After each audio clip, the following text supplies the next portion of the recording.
Thanks, Jenny. Yeah, hi everyone. I'm Anthea Terry. I'm the Head of Evidence and Evaluation at NASP, which is the National Academy for Social Prescribing, easy for me to say. And I'm joined by my colleague, Katie. Do you want to introduce yourself, Katie? Hi everyone, I'm Katie Knight and I'm a Senior Evidence and Evaluation Specialist working with Anthea at NASP. And we're really grateful to Jenny for inviting us to just have a few minutes today. We go to the next slide, please. We're going to really briefly talk about what we know about voluntary community sector evaluation of social prescribing and how to support it, what we see NASP's role being, and opportunities for collaboration. So next slide, please. Thanks. So NASP is a really small organisation, and really in terms of evidence and evaluation, we see our role as about bringing people together to share knowledge, identify where evidence and evaluation is needed, and really to focus on collaboration, convening information and communicating evidence back out, and increasing capability for evidence-based approaches. We are a very small team, so we don't have capacity to do a huge amount of work ourselves, but we really see the benefit in bringing people together and trying to draw people together from lots of different sectors. Okay, next slide, please. So this is going to be annoying for whoever is controlling the slides because there's lots of animation, so you might just want to click through about 4 times. So we thought it was worth just on that note of why we need to bring people together and sort of some of both the opportunities and some of the challenges, just to quickly think about where the evidence comes from. Sorry, I've got fancy graphics on this one. So, you know, this is one representation, that's it on this slide. Sorry, let's go back one.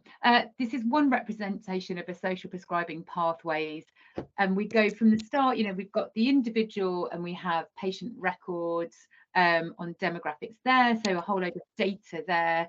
We then got some stuff in the middle. We've got a referrer and possibly a link worker with lots of possible NHS data sets, other information that's available, and then on the far right hand side, the activity provider, which often be in the voluntary community sector, actually doing the evaluations. And you can see, you know, kind of immediately looking at that pathway, why it's both, you know, there's huge opportunity, but also lots of challenges, because, you know, that pathway cuts across lots of different sectors, lots of different understandings, sources of information that might not be easily shared, so NHS data that might be difficult for some people to access, and then the activity providers doing the evaluations, often with very limited resources, and that those evaluations might be quite variable in terms of what they're looking at.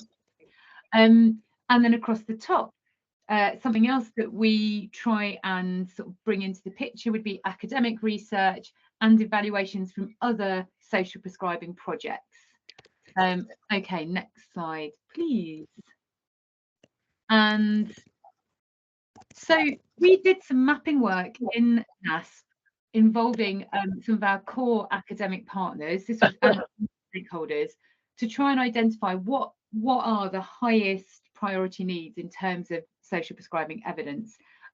This was done about roughly a year ago, and the 2 things that came out of that exercise were firstly around trying to find better ways to report on the economic impact of social prescribing in the UK, including service usage. And then the other top priority was really understanding how to support voluntary and community sector organisations to do evaluations of social prescribing that benefit them as well as the commissioners or funders of schemes. So we commissioned a evidence scoping review on that. That's been published. You can find it on our website. I'll put the link in the chat, and Katie is going to really quickly run through the headline findings of that piece of work. Thanks, Anthea. Yeah, really quick. I'll just run through what that scoping review was aimed at doing and what it came out with. The authors are listed on that slide. I do encourage you to go and look at the briefing and the report on the website. we really wanted to kind of collate and identify what resources were available for the voluntary sector to help them to evaluate social prescribing schemes. And part of this came out of a suggestion that there might be a use for a sort of very socially prescribing focused toolkit, and whether that was something that we should be kind of doing and investing in as a top priority. So there was a big review of lots of different resources as listed on the slide that you should hopefully see in front of you, and the kind of appropriateness and quality of those resources, and a bit of a summary of what they contained.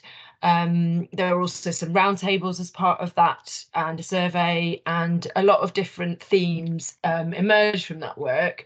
It was a really interesting discussion that arose, with lots of really interesting suggestions. But some of the key things that kind of recurred were developing a shared language across the sectors would be really useful to kind of facilitate a more consistent approach, and that would help with commissioning and with funding, and maybe a glossary of terms could be useful, because there are still different terms being used for the same thing across evaluation. It can be very confusing, particularly for smaller providers.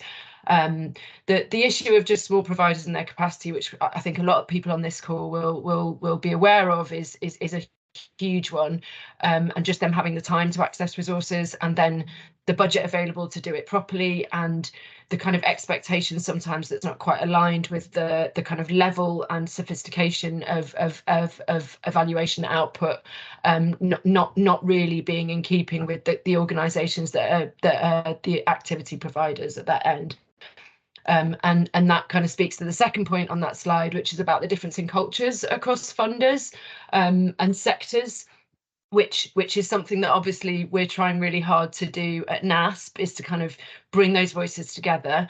And the London Community of Practice, actually, which Jenny heads up and leads and does a great job of, came up in that scoping review as a kind of example of like bringing those voices together and being a really useful resource for kind of developing a bit of a shared understanding and appreciation of those kind of different constraints and cultures people are working in.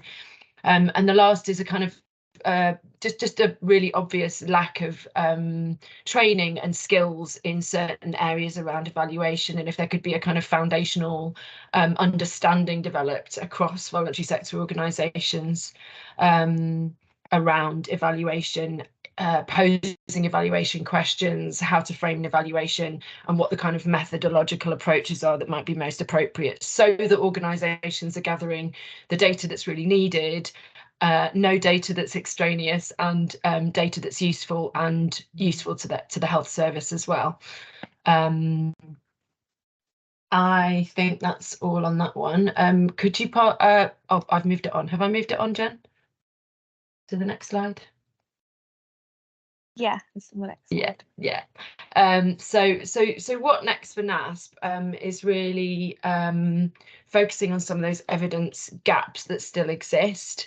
What we'd like to see more and better evidence on is what works for particular groups. So we don't have a firm understanding of specific demographics, specific groups with particular vulnerabilities, and what it is that works for them, and in particular why.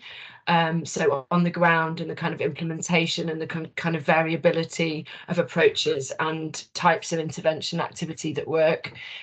More about specific conditions that social prescribing can be really helpful with, because we know that there's a difference in different types of conditions that people are experiencing, and how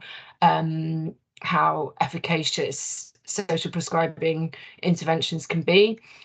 More of an understanding around health inequalities and how social prescribing can both reach and benefit those groups of people, and that is across intervention and implementation.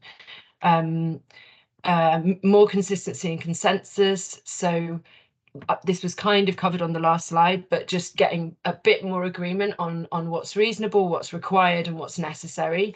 And I think some of the work that's happening at the moment, this obviously links very much into data, is another area that we are putting a bit more focus into.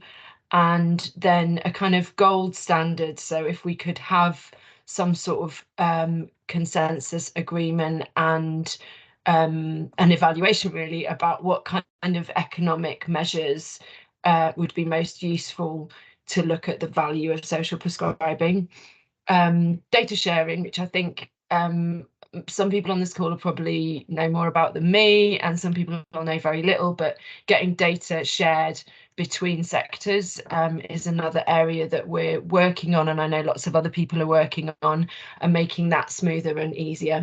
And then looking at alternative ways to evaluate, so whether there are just new approaches, novel approaches, innovative ways of looking at evaluation in the context of social prescribing that really work for what social prescribing is trying to do, and the context in which the providers and all of the other workforce are working in.